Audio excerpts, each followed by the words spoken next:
Trollord Games has been in business since 1999, publishing Swords and Sorcery D20 carry Gygax, Castles, and Crusades.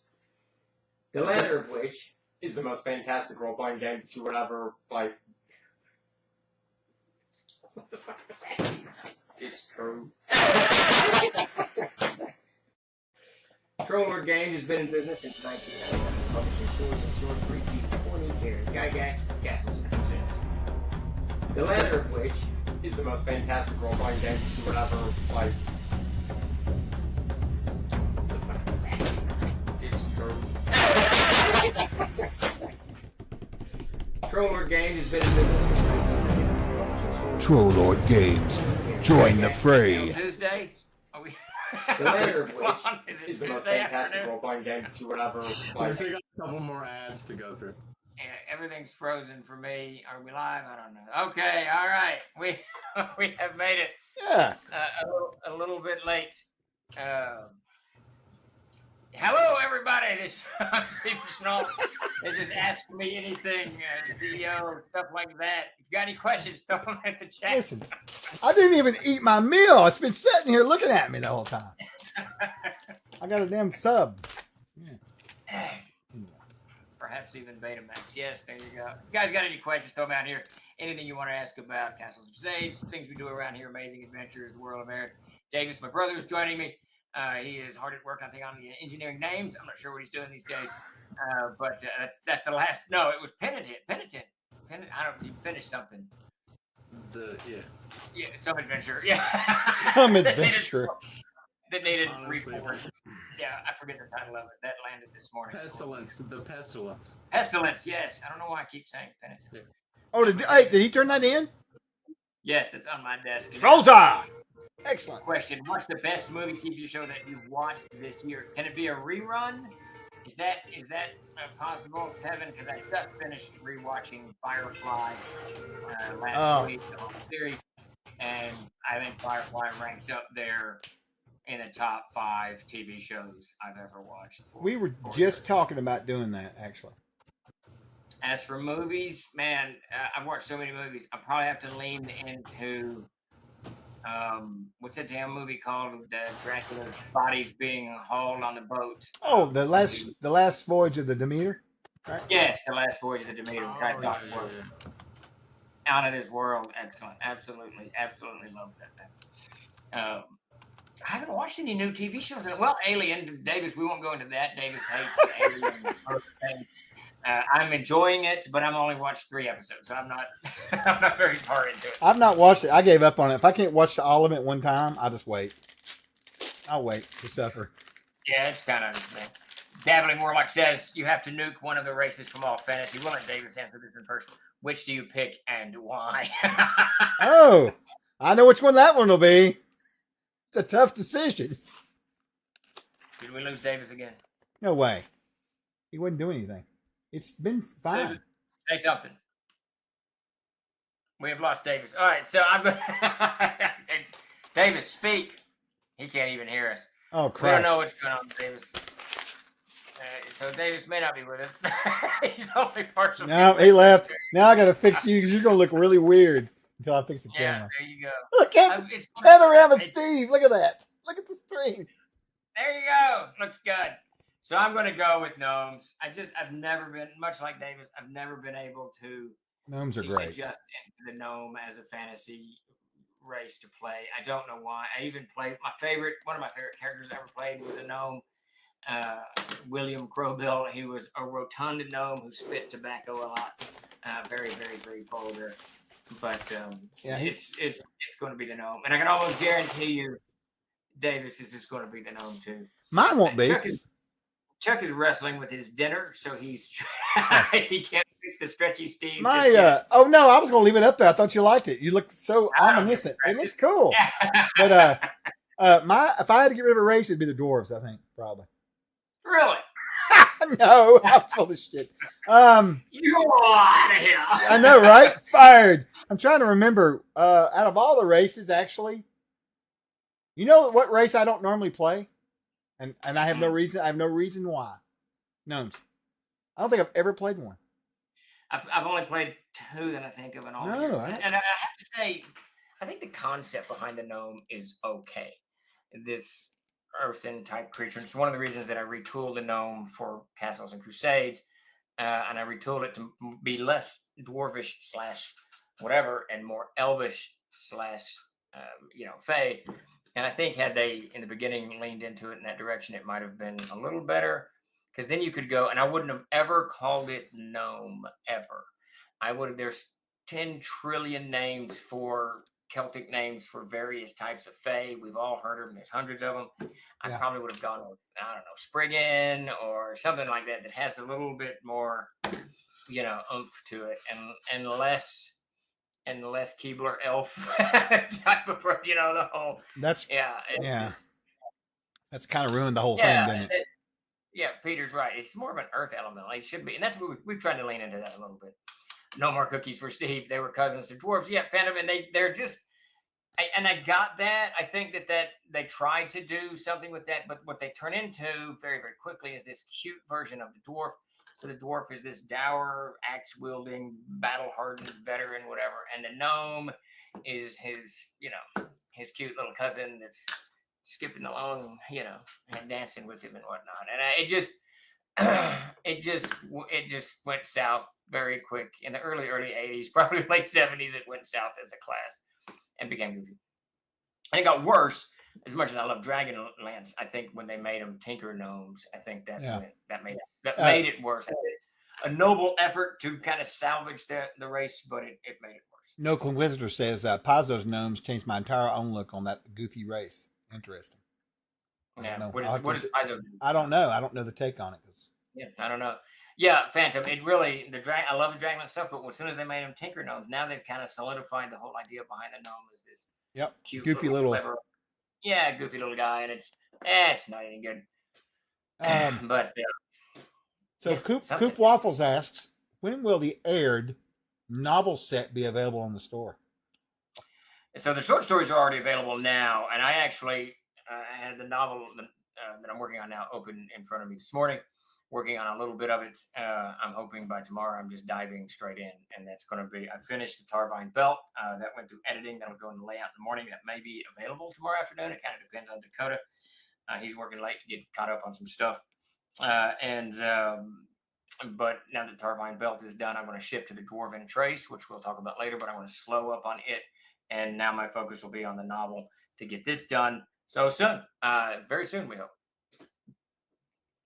Paizo's gnomes come from the first world, the first version of the world where gods tried out stuff first, then let it down. Interesting. Between Kinder, Tinker Gnomes, and Gully Dwarves, Dragonlance has many crimes to answer for. Yeah, I didn't like. I forgot about the Gully Dwarf. I know you didn't like that. Yeah, I don't like that at all. I sort of did that in Aired with gnomes. I kept gnomes in Aired, and they're created just before the dwarves were created and kind of cast off by the Allfather as imperfect creatures. But I really, when you read the Codex of Aired and anything Aired, there's very little to do with the gnomes. It's something I can't ever. I've never been able to wrap my mind around. I'm just now reading the DL Chronicles. Oh, interesting. That's interesting to think. Gnome suffers from the bleaching. They must hunt new exciting stuff or become white and something went away. Gray and calcified. Oh, that's interesting. I kind of like DL Gnome. Yep, I don't know. It's interesting. It's an interesting concept, I think. Like Peter said, go lean into the elemental, the fae, whatever. I'll read that last one from Coop there. Paizo gnomes are that must find new interests as when they get bored, they lose all color as they catch the bleaching. That's interesting. I don't know. That's interesting.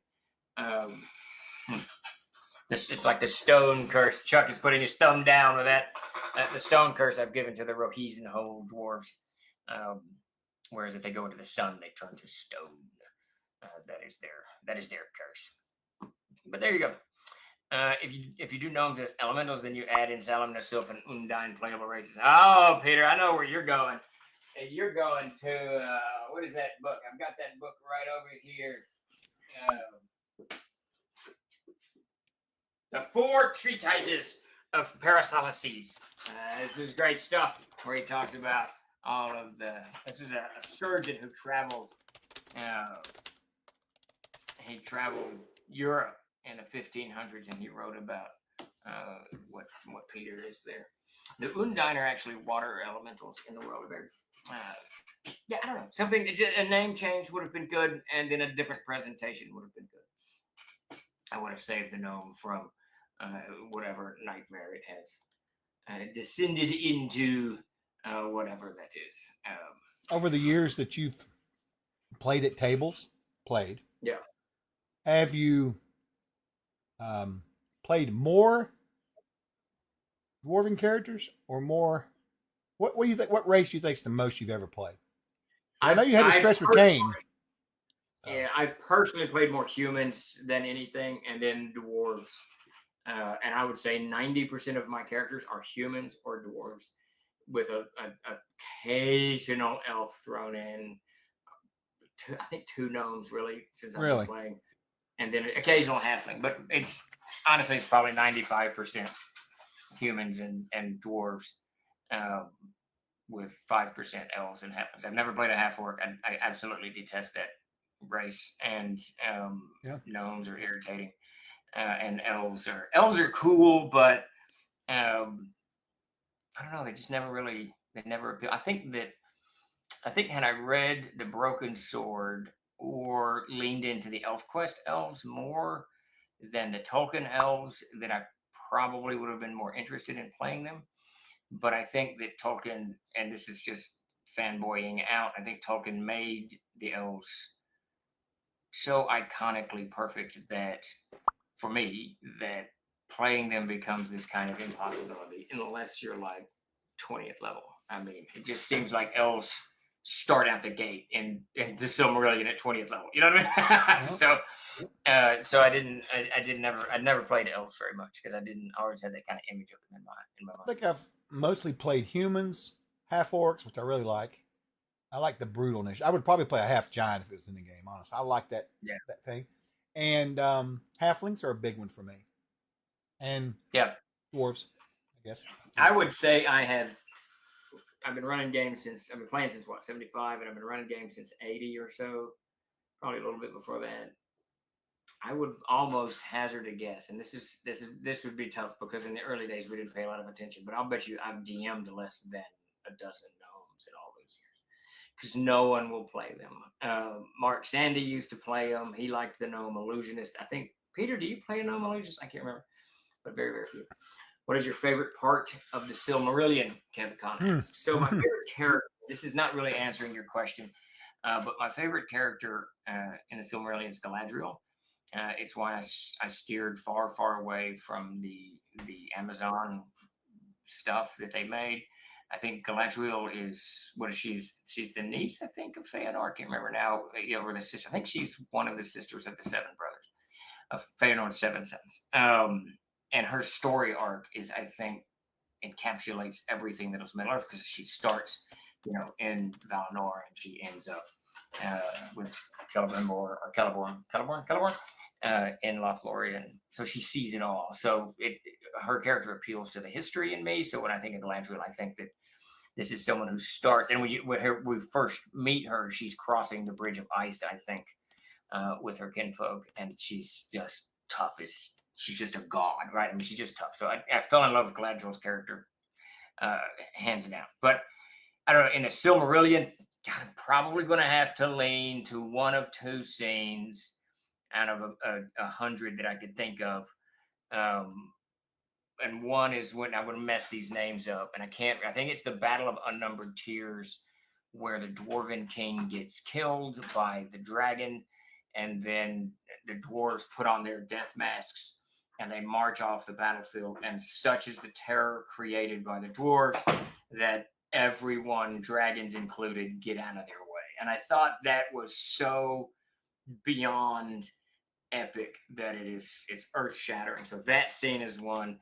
And I think it's Feanor or Felagund's, one of the brothers or sons gets furious at one point, and he goes to Morgoth and challenges Morgoth to a battle, and of course he loses. But that scene, again, beyond epic. And I gotta say, I love the Ungoliant scene where Ungoliant drains Morgoth is saying, stop. And Ungoline's like, I'm not stopping or nothing. And she bloats herself with the light of Valinor, I think was great. Fingolfin, yes, Kefka. So that scene, but the Silmarillion, for those of you who haven't read it, I strongly recommend you read it. It's a tough read, I'm not going to lie. But once you get past the kind of the creation mythos, first 30 or 40 pages or something, it's just one epic story after another epic story that is just breathtaking in its scope, and everyone is beyond badass. So I absolutely love it, but it's why I shied away from Amazon's treatment of it, because I felt that they were going to go crazy with it. The Gurok were our ElfQuest elves. I love ElfQuest. I absolutely love that magazine. Davis bought it, so I read it all the time. I've read the Silmarillion many a time. Yeah, I've probably read it 5 or 6 times. It's one of my favorites. It's probably my second favorite book I've ever read is the Silmarillion, first being True Grit.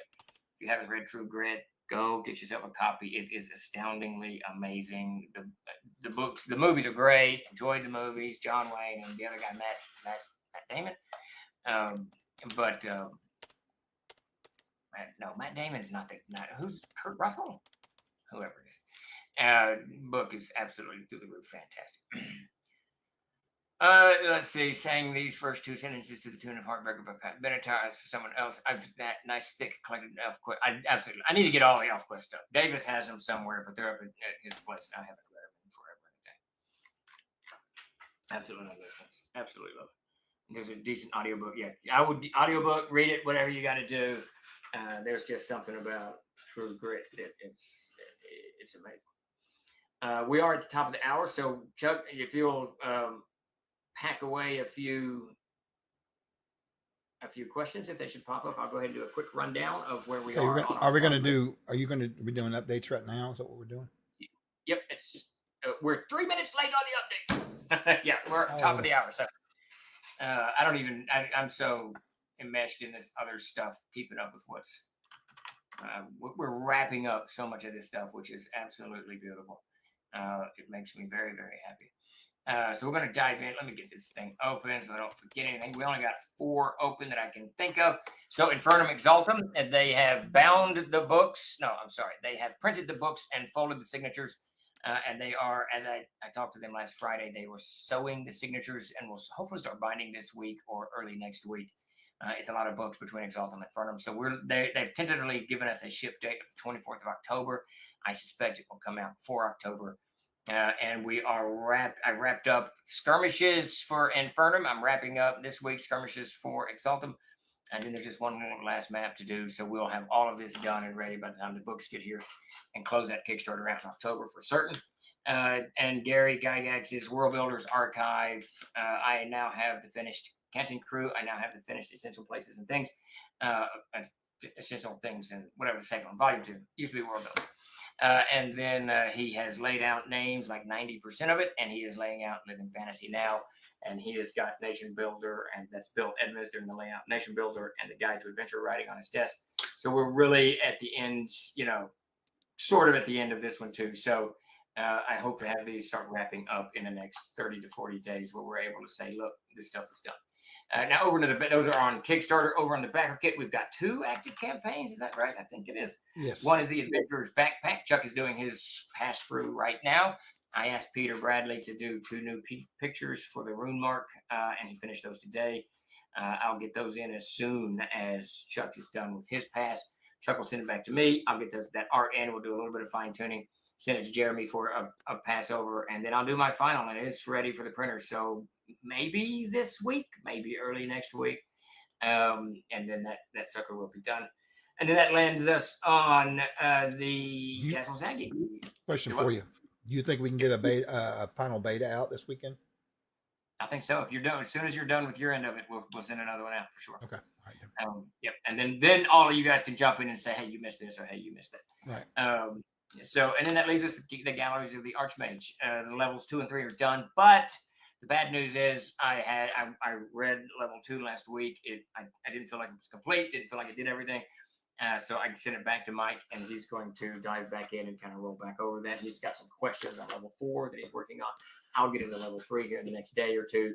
So that one's moving forward on all fronts. Svetlana will be working on, if she hadn't already started, she's in Norway, so it's communications a little bit off and on. Like either today or tomorrow or the next day, she's got to wrap up the engineering towns cover, which she sent this morning. It just said, I got to do this, that, and the other. And then Jason Walton, I really am expecting the cover for Volume 1 to land any day now. He's had it for a good 2 weeks, so he should be dropping it on our lap any day. So everything is moving forward at a nice pace for Saga. Very comfortable with it. Maps are all done for levels 1, 2, 3, and 4. I don't think 4A or 3A are done. I got to get Peter on that, and 5 needs done. So everything's kind of moving forward on Castle Zagging. Very, very, very excited about it. So some questions in chat. Basically, what's coming up for us? So in the immediate future, you're going to see the Tarvine Belt released for the expansion, the aired expansion books. That's done and on my desk. It just needs laid out, which those books are very simple to lay out. I was kind of hoping to get it out tomorrow. After that, we are re-releasing an adventure that we had out a few years ago. I can't remember the name of it. It's that Davis, he just finished it. Pestilence. Pestilence. I don't know why I can't remember that. So Pestilence will be rolling that out. Crusader 29 should be going to the printers. It's already partially printed. The covers are done. The interior covers of Crusader 29 should be out before Halloween, a week or two before Halloween. And it's got a nice Halloween, tint to it. So that's in the immediate future. I'm going to be working on the Dwarven Trace. It should be out in about 3 weeks, 4 weeks tops on that, because those are all of those aired expansion books are pretty, they're formulaic for me. So it's just really kind of fleshing out stuff that I've already got notes on, and it doesn't take a whole lot to do it on those. After that, we're looking at the Barsoom Kickstarter, launching that in the very, very near future. Our backer kit campaign in the very, very near future. We should have assets by the end of this week and get the sign-up page on that. So we're looking at Barsoom. We're toying with some new directions on Barsoom. Pretty excited about it. And then rolling into the new year, we are looking at Castle Zagging Part 2, which will be volumes 4 and 5 and all the accompanying maps and all of that stuff. In the schedule now is Hall of Many Pains. I think it's on second quarter next year. That's Gary Gygax's Hall of Many Pains. Releasing that. Some more odd and end stuff all over the place. More aired expansion books, a couple of adventures. We're going to talk to Davis about a new Inzaya adventure in the morning. And so lots and lots and lots of stuff just kind of rolling down the pipe. Okay. And the Codex of Plains. I'm working on the Codex of Plains as well. Well, speaking of the Codex of Plains, that's what resides in Aired. So we move over to Aired now. Yeah, let's do it. So we're going to do a quick chit-chat on Aired. We're going to talk about the Dwarven Trace. And KevCon, yes, on the factory news, that the land that we purchased is up for sale. We are now that we're kind of through the thick of some of this paperwork on all of that, I am beginning to look. I began last week looking for land as well, and we're looking for a new piece. And as soon as we find something, we will pull the trigger very, very quick. We've kind of thrown out the net broader to see if we can't find an already completed building, so that we don't have to worry about permitting and all that crap. We can just move in, and Dakota and I can, reface it as we need to reface it. Right. Now, we are going to take a slightly different direction. We're not going to build a large warehouse and an office. If we end up building, we're not going to build a large warehouse and an office. We're going to build a warehouse first, and the office will be put in the warehouse. And then once we have got good firm roots and that is done, and then we'll build the office next to it. So that is the plan with the building. We have not in any way, shape, or form given that up. Dakota is currently working late because he's buried in books up to his chin, and he needs space. So yeah, very soon. So the Dwarven Trace, that's what we're going to talk about tonight. So one of the things that I'm doing in the world of Aired, I'm going to get this to shrink down, and Chuck's going to put up a map here just in a second. Yep. What this is it up? Yeah. No. But you read my mind. Yep. What this map is, there's 17 books that are going. The map behind me is the Lands of Ursel. I'm writing a book on each kind of geographic region of the Lands of Ursel. So there'll be 17 of these in total. I think I've written 8 of them, maybe 6 or 7. I'm not sure. Already done and published, and I think I'm on the 7th actually. It should be rolling out. That's the Tarvine Belt any day now. That's what I was talking about. That is specifically Region 10. If the map is up, I think it is. So the Tarvine Belt is region 10 there, kind of straight in the middle. And the next one that I'm going to do is the Dwarven Trace. That's number 5 there. And these aren't really, I can't remember, if Davis were on, he would explain to me why they're numbered in this kind of cyclone fashion. So you go to 1, 2, 3, it goes around 4, 5, blah, blah, blah. So they're not really written in the number that they're ordered. So don't worry about the numbering there. That has something to do with some cartographical thing or whatever. So the Dwarven Trace is actually, when you look at number 5, down in that little kind of segment to your right, that little section that the finger kind of sticks off into the south, the kingdom of Norgorad Com is there. Norgorad Com, there was 14 dwarven kingdoms in the world of Air in the early days, and Norgorad Com was one of the 5 first. So there's 5 first kingdoms, and then there's 9 kind of spin-off kingdoms that came from people that came from these first 5 kingdoms. Norgorad Com was one of the first, and it was there in that kind of finger of area. Now, when they began to kind of branch out and create these colonies, the dwarves of Norgorad Com crossed that centerpiece where you see it narrows, right? That's actually the Tar Kiln. There was old dwarven highways that stretched through the Tar Kiln and down into those mountains that you see on the far right. Those are the Rhodope Mountains, and down to, you can't quite make it out, but at the very bottom of that is Lake Catherine. And near that lake is the large Valley of Is, and the Valley of Is at the head of it is one of the only Norgorad Com colony, Magdal Hall. Magdal Hall was founded by the Norgorad Com, and I'm trying to get this thing back open. I've completely lost too many tabs.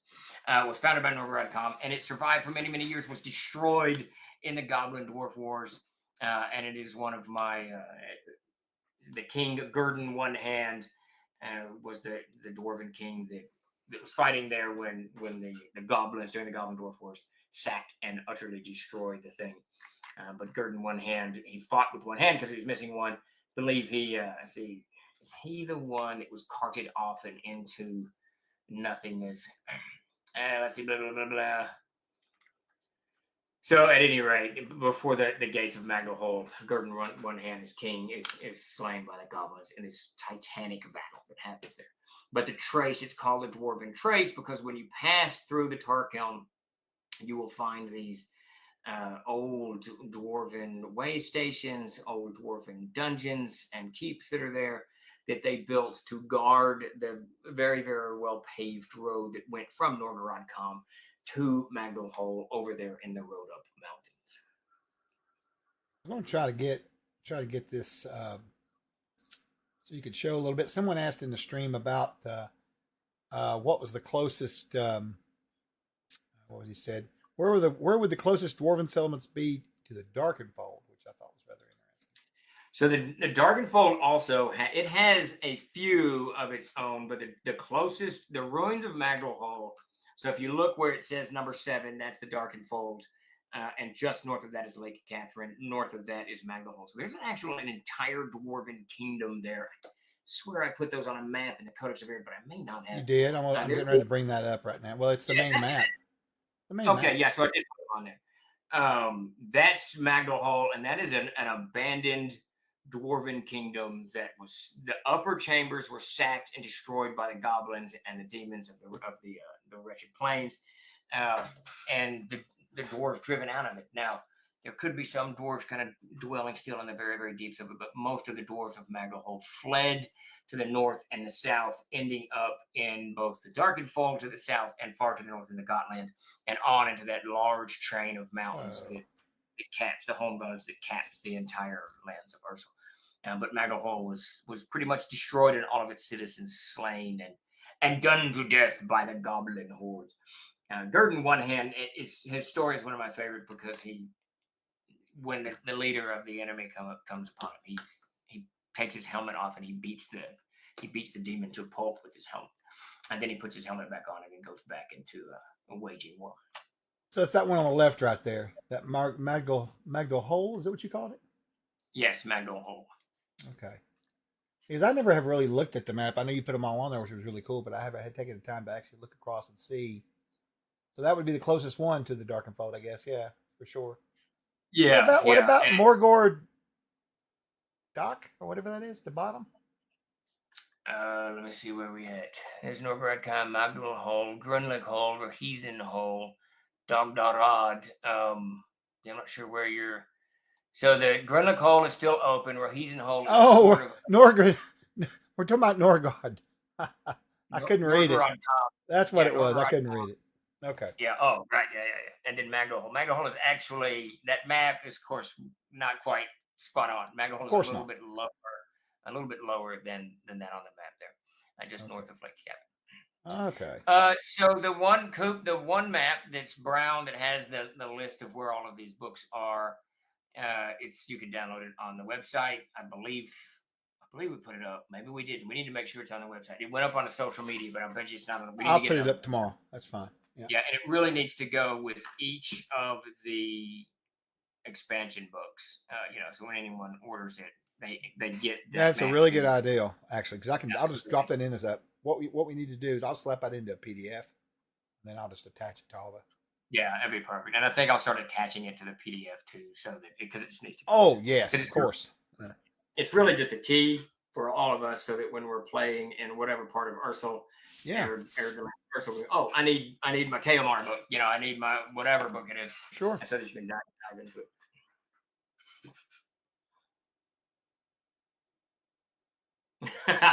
That's right, Starlaw. What's anyone who can't brew, anyone who dwarves not trust elves, anyone who can live that long and not brew a proper keg of beer cannot be trusted.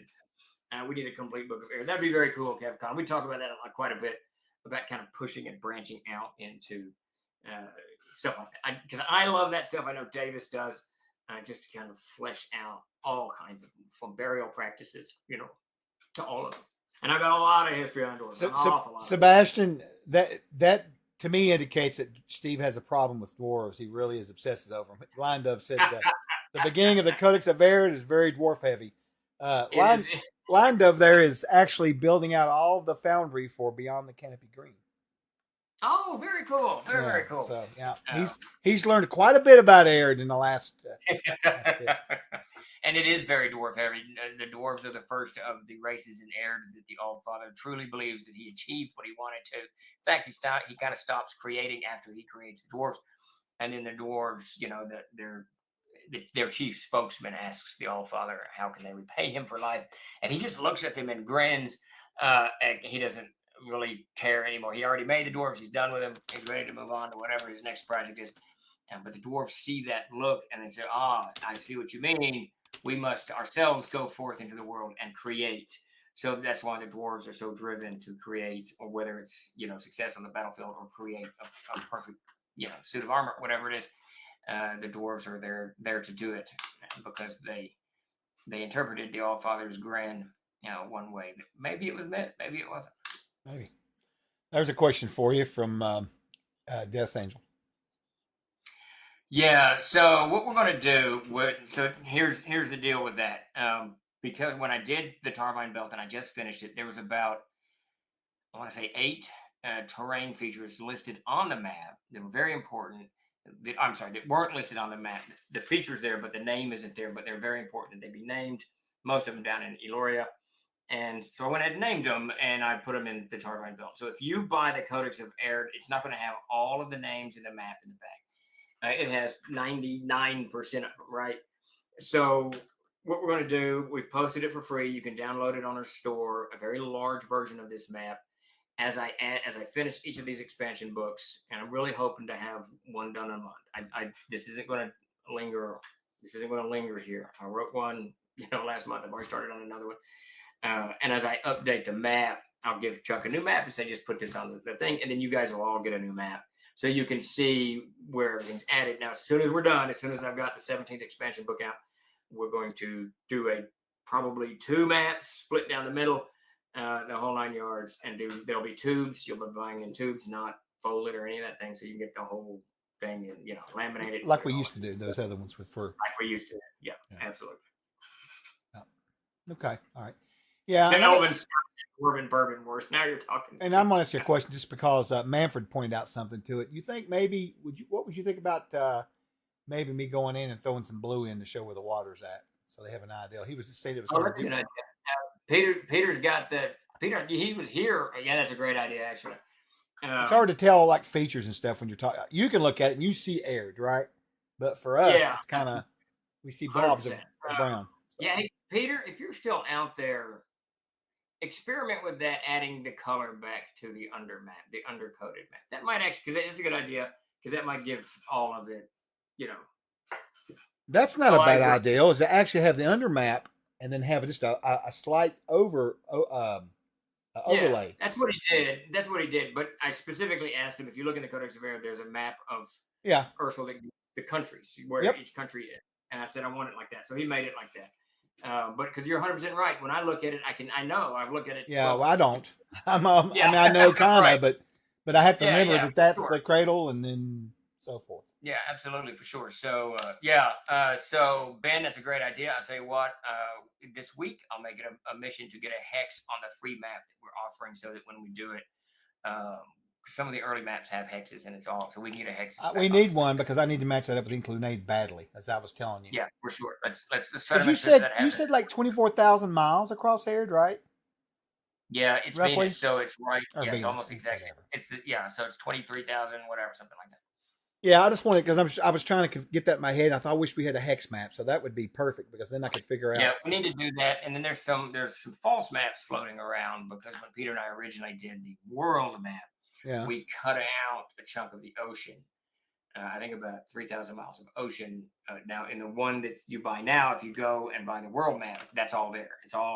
Everything's correct. But early maps don't have the entire scope of the ocean, so that was fixed for sure. Yeah. Yes, absolutely, Coop. You can absolutely do that. That would be fantastic. That would be very cool. What? Yes, Death Angels. We will do a layer. We can do PDFs, layers and PDFs.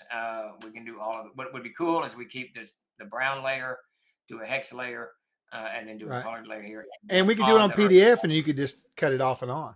Yeah. We do the same thing on the Ursula maps, so everybody can. Yeah, no, it's 100%, 100%.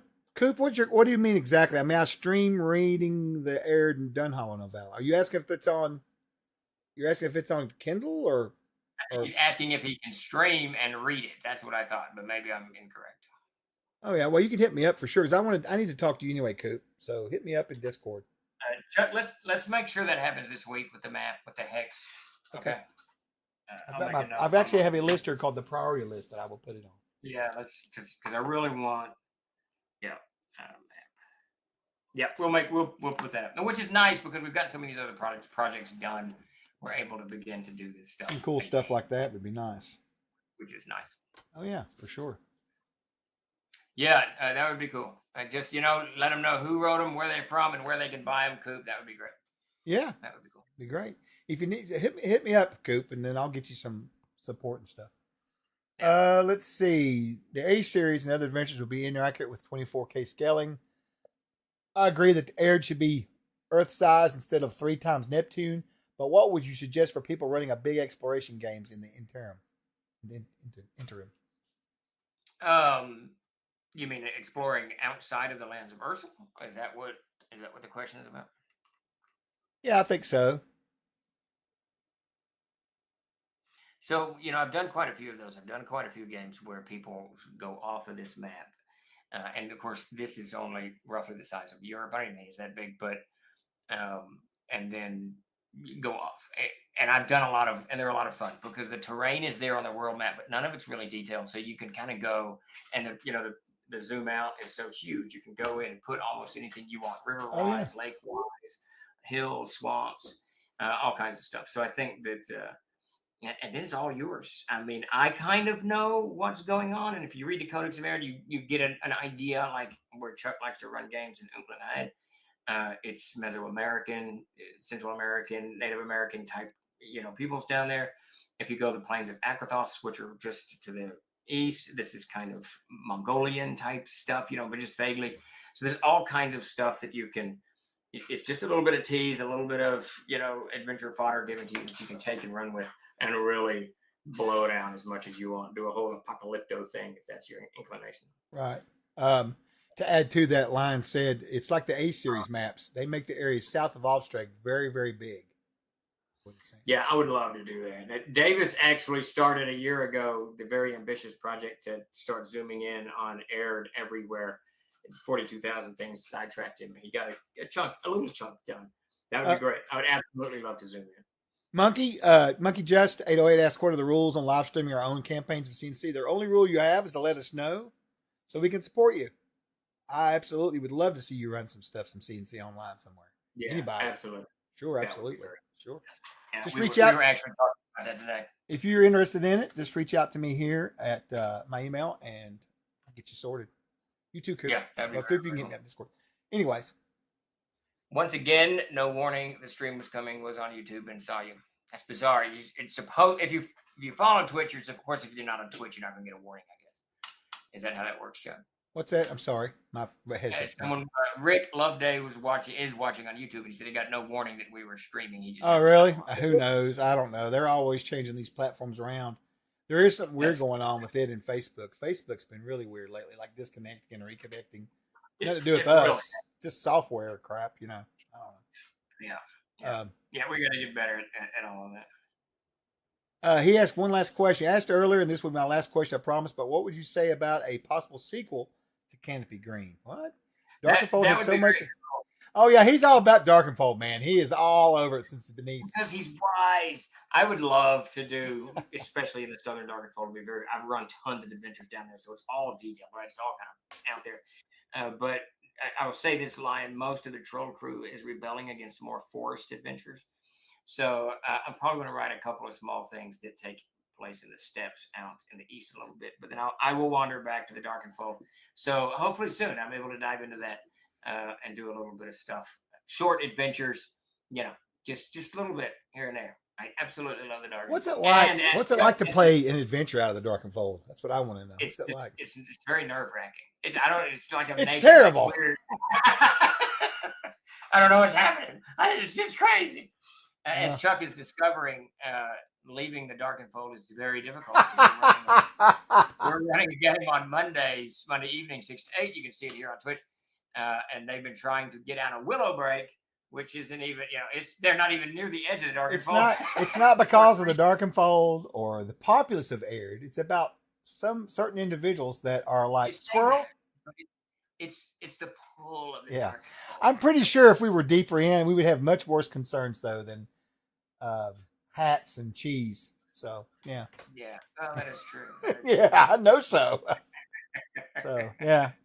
How about more dwarven adventures? What is this? Is this Dwarf Night or something? What's up? Yes, I absolutely would love to do more dwarven adventures, especially plunging into these dwarven. What would be really cool, and I don't even know how, with Alstrad looming, I don't even know how this would be managed, but to do Magdal Hole would be cool. I ran my crew back before COVID, so 6 years ago, whatever that was, into Magdal Hole. We did a whole series of adventures.